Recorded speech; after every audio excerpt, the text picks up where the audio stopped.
Hi everybody, we're coming to you live from the Cushman & Wakefield booth at ICSC Recon 2019 to talk about what's next in retail. I'm Alana Leffler, Head of Marketing for America's Retail Services for Cushman & Wakefield, and with us this afternoon is Ben Conwell, Senior Managing Director, Cushman & Wakefield for e-commerce and new commerce practice group. How are you, Ben? Glad to be here. It's an exciting time. Every year it gets bigger and bigger. Yeah, so what Recon is this for you? How many have you attended so far? It's only number 4. Some of you experts have been here for many, many years longer than that. Well, yeah, I guess I've been a few more years ahead of you, but not too many. So what have you seen shifting and changing this year over years past? Yeah, every year is different, certainly. We go back 4 years ago, rarely was even new commerce or e-commerce talked about. Fast forward to today, retailers, investors, consultants, everybody's, of course, recognizing the impact of innovation around new commerce, around delivery technologies, around real omni-channel experience for successful retailers. And it's only in the early stages of where we are in that vertical. But it's great that ICSC and major participants are really embracing this and seeing the value for their clients. Yeah, I would agree. ICSC is doing the Innovation Exchange, which is bringing in new technology in retail. They've got the Retail in Focus for emerging brands. So you really see all those trends coming to fruition here, and everybody's kind of exploring what's out there and learning about what's next for retail. So in terms of what's next, let's talk about autonomous vehicles. Where do you see autonomous vehicles in the next 5 to 10 years? It's such a fast-moving space. No pun intended. It's such a rapidly innovating space. Yeah. It's very, very difficult to project with certainty what that is really going to look like 3 years from now, let alone 5 or 10. Right. But there are a few basics that I think we can count on. The first is, as fast as innovation is moving, there are a lot of overly aggressive projections out there from different pundits about how quickly at scale using autonomous vehicles for retail delivery will really arrive. Next, we really need to parse out drone-based and ground-based. Drones get all the sexy media, they get all the attention, but frankly, the technology is so difficult and has regulatory challenges as well that we really should be focusing more in terms of what is more imminent, especially at any reasonable scale, and that is to focus on autonomous vehicles on the ground. And it's not just the passenger vehicle, but increasingly we see with our clients we're having more and more conversations about new technologies in final mile robotic delivery. So not trucks, not cars, but more robotic based. Right, and how is that going to impact a retailer's ability to deliver a purchase to their customer who's purchased their product online? Yeah, it's such a tough hurdle, right? Look, we know that final touch, that final delivery to a customer's home or to their office is the biggest share of the delivery cost. In many markets with most SKUs, it's greater than 50% of the total delivery I didn't cost. know that actually. It's extremely That's a lot. expensive, it's very complex to do, Yep. and it's risky. It is the last opportunity for a retailer to create an engaging and successful experience for the customer. So recognizing all of those challenges. Today we're seeing innovation, we're seeing pilot uses of this technology in a couple of narrow verticals. We'll apply what we learn in those narrow verticals, of course, for retailers across a wider spectrum.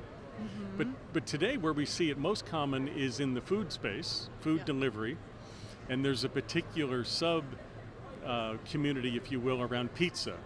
Domino's Pizza, Pizza Hut are two great examples of retailers who are partnering with a wide variety of different vehicle and robotic manufacturers. Wow.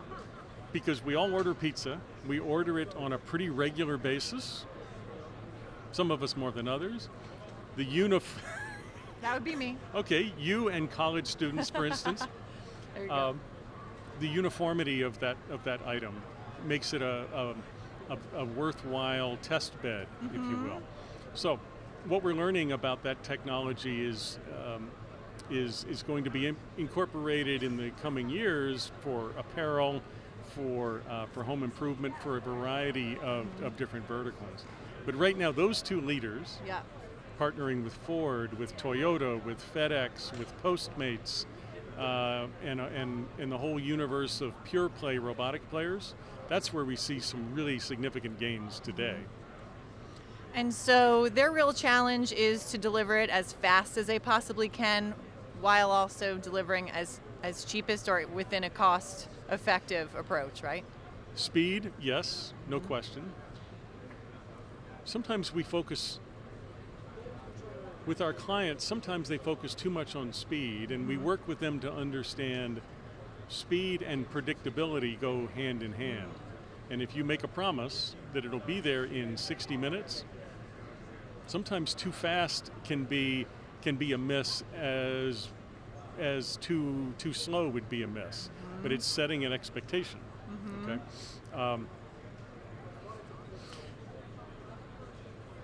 Temperature control is important in this food space, and these bots are making advances in cold, in ambient, and in warm. But when that vehicle pulls up to your home, for instance, from Pizza Hut, and you tap in your code when you go to the curb and pull out your pizza, it needs to be on time, and it needs to be hot, and it needs to be in one piece. Right. There's another bit of training that is a challenge for adoption of some of these technologies that we have to overcome as an industry, and that is training the customer to use the technology, to be comfortable going out to the curb to make a pickup. Oh, okay. That's done by an autonomous vehicle to a home. I was going to say, what is the technology that the customer needs to use? But it's understanding how they utilize whatever approach they're using with the autonomous vehicles.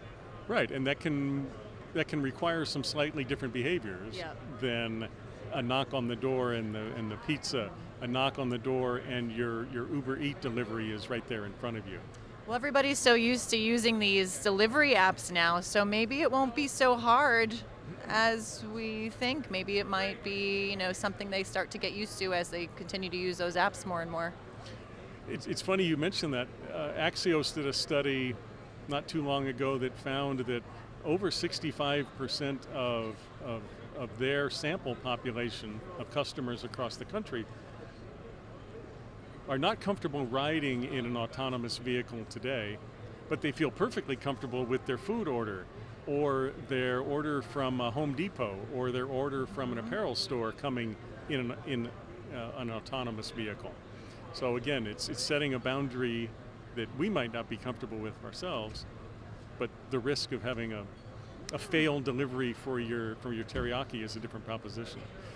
and we joke about this is kind of, it seems like de minimis activity today, but these are the kernels that the industry uses so that in 5 and 10 years from now, it'll be much more impactful and a wider variety of SKUs. Right, so retail is that test bed, and at food and beverage especially, for getting it right for autonomous before it's actually us. Agreed. We talked about partnering, about these different technologies. Another hurdle for retailers is what does this really mean to their supply chains? That last touch, not only is it most expensive, it's also the most complex. And we will increasingly see bots like the Neuro or FedEx's bots on sidewalks in major urban areas, major metropolitan areas, how they navigate on the sidewalk, how they interact with humans, with bicyclists, with cars on the roads. All of these are very difficult to solve. Retail clients that we have that are beginning to look at how to deploy these technologies, they recognize it's a long game. It's a long-term game. But ultimately, some of the solutions that we see coming out of the testing that we have today is the ability to to do localized delivery at a lower cost than today a box truck or a van having to navigate congested urban areas with a driver, with a paid driver, and she or he is stuck in traffic. And the variability sometimes of labor availability. You know, a lot of those costs and a lot of those challenges get solved by a retailer running bots to your apartment, to your condo, to your home, without the added cost or risk of dealing with a human, the variability of dealing with a human. And what do you think that's going to do for jobs down the line? Do you think that's going to have a significant impact on those jobs? It's a difficult question to answer. I have some pretty strong conviction that we know we have a tremendous shortage of different transportation jobs, drivers of different kinds of vehicles. This is a mitigation effort in some degree to be able to do deliveries without as much reliance on driver labor. It also will drive most likely the location of certain kinds of distribution centers to deeper into urban markets. We see this today in the logistics space. Where those distribution centers, where those last mile terminals are located, and the design of those will change with the decrease in, say, outbound delivery vans or outbound delivery trucks. Robots are the perfect mitigation for that. That sounds like a perfect setup, and it probably reduces congestion overall too in the traffic sense. Congestion in terms of traffic as well as fossil fuels. So there are green reasons to be excited about some of these innovations. Wow, so this touches a whole bunch of other facets and arenas. It's a fascinating space. Yeah. So mark my words, we'll certainly see more of this at scale on the ground ahead of our drones. We'll get to the drone business at scale, but it's just going to take longer. Yeah. So they're focusing more on ground, and drones will come next, you think? That's what we see both with our clients and our expertise in the space. Wonderful. Well, thank you so much, Ben. This is really insightful. I hope you enjoy the rest of your conference. Thank you, Alana. It's great to be here. Great to be here. All right. Well, thank you all for tuning in. Check back throughout the days. We come to you live from ICSC Recon 2019. I'm Alana Leffler.